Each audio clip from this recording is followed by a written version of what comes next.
السلام علیکم ګرانو کتونکو دیم تفهیم زیم شاجي ګرانو کتونکو مونږه د نوخار په دروازه باندې ولاړ یو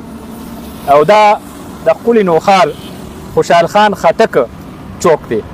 چې څه وخت مخکې دلته کې یو روان ویجاړ ښار دی او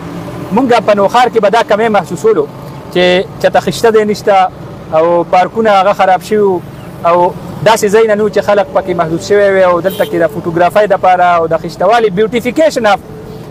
سیټي بیوټیفیکیشن نوخار ښکلا حوالې سره دا جي ډیپټي کمیشنر نوخار مونږ همیشه سختترین تنقید کړی دی مختلف مسلو کې مختلفو ځایونو کې خو چې کم شي یو ښه کار شوی وي نو د هغې حوصله افزایي هم پکار ده او هغه بیا د خلکو ته رسول هم پکار دی نو دا چوک جوړ شو د دې د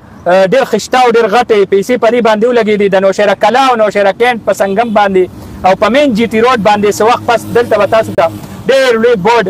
ویلکم ټو نوشهره کینټ او ښکلي نوخار ته په خیر راغلی مختلفو چوکونو کې به تاسو ته داسې چوکونه ښکاري نو دا ښایستهوالی به تاسو ته په نظر راځي شاجي دا څه شی دی یاره حافظ صاحب مونږ به چې مردان ته لاړ نو ارمان به مو کولو ارمان مو کولو ایدر خان ته مو سلام پیش کولې خو بدقسمتۍ ته وګوره چې زمونږ په خیبر پښتونخوا کې د پاکستان تحریک انصاف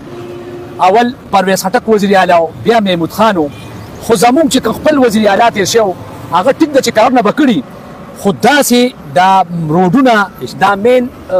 چوکونه لکه دا د نوخار یو ښکلا ده او بیا مونږ د دې وخت ډیپټي کمیشنر ته سلام پیش کوو او د دې وخت چې کوم ایم پی ایګان دي د دې ځای خصوصا ایم پی ای دی هغه ته هم سلام پیش کوو چې داسې یو نډر او ایمان مخلص یو ډي سي مراوسته چې هغه د نوخار پہچان دپاره او د خوشحال بابا کوم چې د ټولو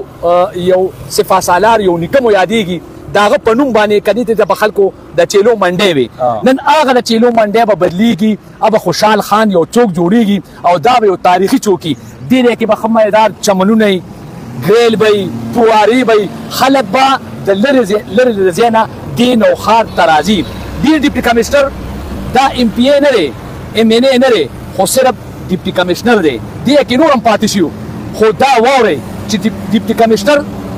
خپل اختیارات پیژني او استعمالوي نو هغه عرفان مقصود صاحب دی عرفان الله مسعود چې د خپل اختیارات هم دی پیژني او دا ځمکه چې د وایشته نو موږ ته سلام پیش کوو چې د نوخار یو پہچان پیدا کو او دا چوک چې جوړ شي تاسو په خپله د عرفان ډي سي به یا وی به نه وي خو تاسو به دې یادوئ چې دا چوک ده جوړ کړی دی او د فنډ وروړې او ځمکې هم د کم ځای نه دغه نه تېره شوې ده خو یو چوک یې قایم کو او یو ښایسته نوم یې ورکړو خوشحال بابا چوک به ده او دا به یو تاریخي چوک وي خو چې د هغې نه مخکې نه هم راځي نو خلک وایي چې نوخار راورسېدو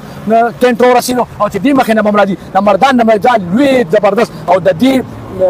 دا کومه نقشه کومه دغه چې جوړ کړی دی حقیقت خبر دا ډېر کم ځایونو کې خلک یې تپوسونه کوي مونږ بله دا خبره کوو چې دا هسې خو ټول نوخار دپاره ډېر یو زبردست پارک شکل کې به جوړېږي او دا که وګورو نو د خټ کلي پیرپی امانګړ نوشهره کینټ او دې خوا نوشهره کلا دپاره خو دا یو ډېر لوی ښکلا او ښه ځای جوړ شو ځکه دلته به د اوبو موبو بندوبست هم او دلته به د ناستې بنچونه او د اوټینګ دپاره نوشهره کینټ کې او د خواوشا علاقو کې د اوټینګ ځای نو د ناستې ځای نو واک دپاره هم ځای نو د محرومي وه یو غټه او هغه محرومي د ډیپټي کمیشنر نوخار هغه ختمېدو ته لګیا دی چمتو دی دلته کې نور څه غټ کارونه دي مونږ همیشه تنقید کړی دی چې کم کمیانې هغه کمی مونږ دلیرانه او وحشګار الفاظو کې بیان کړي دي خو کومه ځای کې چې خوالی دی نو هغه خوالی به هم هغې کې بدنیتي نه کوو نو دا یو ډېر غټ کار یو محرومي وه او هغه محرومۍ خاتمه وشوه دلته کې د نوخار له یو ډېره غټه تحفه ورکړه چې داسې قسمه چوکونه به دا به ستاسو د موټروې په چوک باندې هم جوړېږي دا به ستاسو خیرآباد په چوک هم جوړېږي او دا دلته هم جوړ شو دا به مختلفو ځایونو کې داسې ځایونه تاسو له جوړېږي چې هغه به نوخار خستوالي حوالې سره اجتماعیت حوالې سره هغه به ښه ښکاري نو زه دا وایم دا زمونږ جي ټي روډ او بیا داسې چوکونه دا زمونږ اصل کې مخونه دي نو دا به زمونږ د مخ عکاسي کوي دا به زمونږ د دننه خشتوالي عکاسي کوي او دا به د نوخار د ښکلا عکاسي کوي مونږ سلام پیش کوو اپریشیټ کوو جي دا